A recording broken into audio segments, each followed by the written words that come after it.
Welcome to the ESI Africa studio, broadcasting from the East African Power Convention in Nairobi. Today I am speaking with Lemayian Kimojino from his investment principal at the Centum investment company here in Nairobi. Welcome to the studio. Thank you, Nicolette. You've been participating on the conference as a moderator of one of the sessions, if I'm correct. Yes. And you were looking at stimulating investment, which I think is a very important topic for the East African region. Yes. What came out of that session? Well, we had a diverse group of panelists. We had policy regulators in charge of regulation policy from both Kenya and Tanzania. We had a representative from generator, KenGen, and we had a private sector participant who've done an IPP, a thermal IPP called Gulf Energy. The key summary from the panel discussion was that there's great opportunities for investment. For example, at KenGen, which just recently commissioned 280 megawatts geothermal, part of the end of last year and beginning of this year, have another 400 megawatts worth of steam that they've yet to utilize. And so there's project opportunities that can be under different models, or build on transfer, IPP models, or triple P, public-private partnerships. In regulation, there was great information from Tanzania. Tanzania is undergoing several reforms. TANESCO specifically, which is the equivalent of KenGen in Kenya Power in Tanzania, is becoming more of a credit-worthy off-taker of power. It's also going to be unbanded, so you'll have the equivalent of KenGen, Kenya Power in Tanzania, which is similar to the Kenyan model. So you're seeing that Tanzania is learning from what Kenya has done, and they're doing that. They also have natural gas opportunities in Tanzania, which is quite exciting. Another great thing that came out of the panel discussion was PPAs, which is quite key in any power project, having the right PPA framework. And so PPA framework in Kenya and Tanzania have been upgraded and updated to reflect changes which have happened through experience of recent projects. And that will help projects be done and completed faster, because you can come on board as an investor and find a model, standardized PPA that you can then begin negotiating on at a lower price. And I think the last thing I'll say is from the private sector, the Gulf Energy participant, he talked about transparency and openness in the tendering process of projects, public participation being very key, as we learned very recently from the Kinangop 60 megawatt wind project, which is having some community issues that may stall the project or make the project collapse. It's quite important to involve the community in any projects you're involved in. Yeah. Those are the key highlights from the discussion. Yes. It sounds like it was a very innovative session with a lot of participation. Did you get people asking questions from the audience? We ran over time, so unfortunately there wasn't time for questions. But some of the key things I think after the panel discussion was done was learning the different risk mitigation strategies which have been undertaken through policy, through the frameworks, like I mentioned, the PPA frameworks and the model PPAs. Government support being very key, and transparency in all those projects. I think those are some of the questions we would have found, or if we would have gotten it had we had time. Yes. Right. Yes. So yes. From that session, the outcomes, do you believe that there are sufficient structures in place to stimulate investment? Absolutely. I think what you're finding is that, like I said, the East African market is learning from each other. In the opening session, we had the Minister Energy, I believe, from Djibouti, who talked about the great opportunities which are taking place in Djibouti, and what Kenya has gone through with debundling the Kenyan sector. Where you have KenGen now, and you have Kenya Power, you have Ketraco, and GDC on the geothermal side. The region is learning from that, and from any challenges I think Kenya has faced, the region then can learn, and then you open up opportunities for local investors. When I say local, I mean local from the region, and then international investors, multinational financial corporations, DFIs that can get involved with investments of these projects. Yeah. Your company Centum is involved in coal and geothermal projects. What are some of the challenges that has been experienced on those projects, and have there been similar challenges, or is it vastly different? The challenges, they have the similarities, I'd say, is once again on dealing with the community. So any of these projects require land.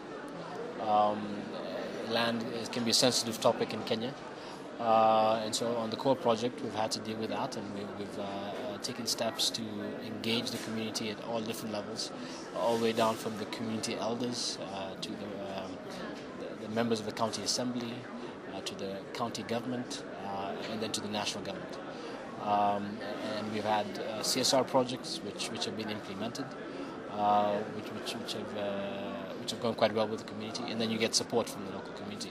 Same thing on our geothermal project, where we're dealing with an area close to where Kenyan has operated before, and so there's a precedence. Kenyan recently, for its expansion, relocated the Maasai community and built them permanent homes.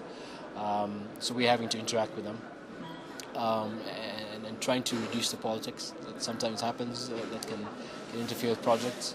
So that's one challenge we've been faced with, and I think we're mitigating it as well. The other challenges are usually normal, project financing. The timelines sometimes what the government expects and what reality is two different things. But we're seeing good cooperation from the government and lots of interest from international investors, local investors on both projects, especially on the geothermal project. So how can financial institutions get involved in the East African market? What is it that they need to know? Well, you can talk to companies like Centum, and there's many other companies like ourselves locally, a few others I'd say, who have typically as a multinational investor, financial institution, you might not know where to invest and how to get into a market.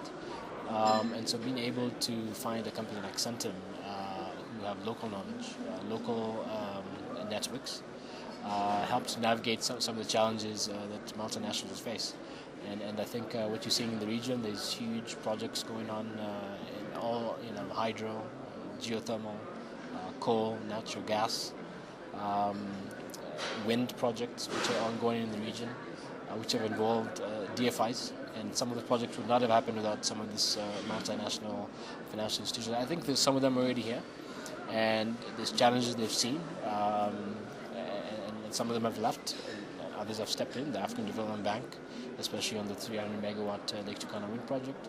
So I think there's lots of lessons learned. There's lessons from international experience that they sometimes bring.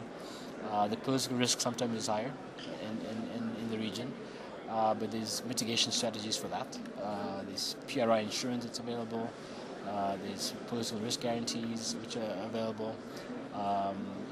You see less of the sovereign guarantees nowadays just because of the debt to GDP ratios. But I think you're seeing more so of letters of support from government, which translate to a backing from the government in case projects face some risks that can happen. Yes.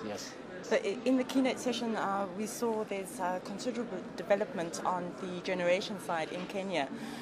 What are your thoughts around the current network transmission distribution supporting that generation?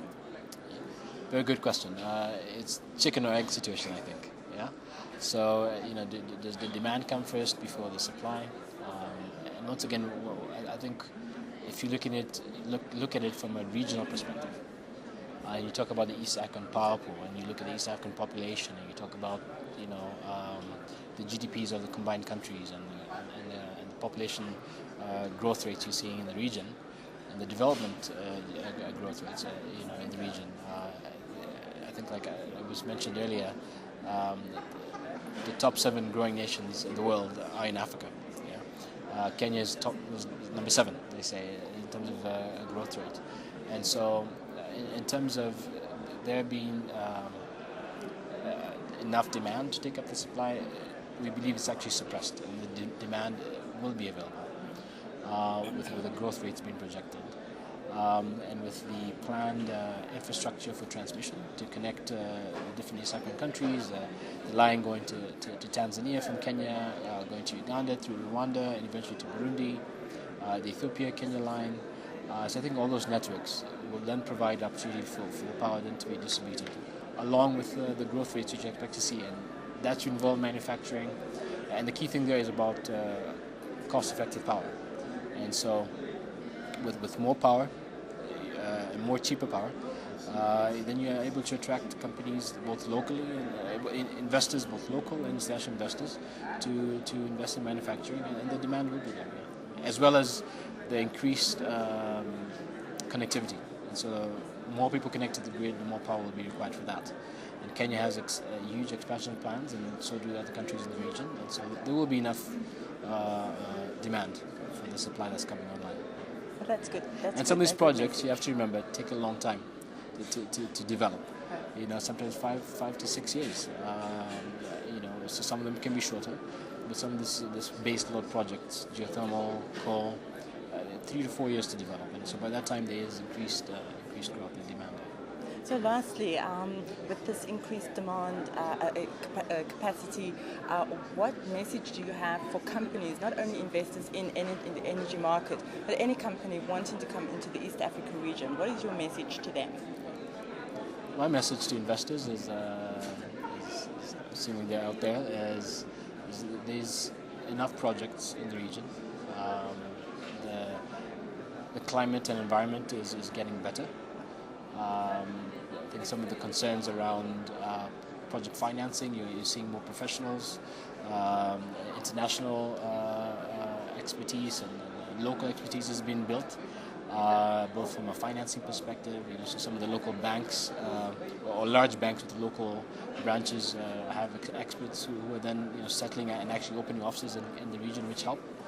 Nairobi is one of the key countries or key cities that's providing that opportunity. Some of the risks, political risks, there's coverage for that. That's usually a big thing that would be asked. Is there coverage for government guarantees? Well, there's insurance packages that are being set up for that and are available. African Development Bank has led on that initiative with the partial risk guarantees it's provided for some of the utilities that may not be as bankable or credit worthy as you'd like them to be. And so in case of any default, there's protection around that. And once again, it's key to then connect with local companies that have experience and have networks. Otherwise, it can be quite wild navigating on your own as an international investor. Yeah. Right. So partner with somebody local. That's what I would recommend. It's one of the strong things I think it's quite key. Yes. This is ESI Africa, broadcasting from the East African Power Convention. Thank you for watching.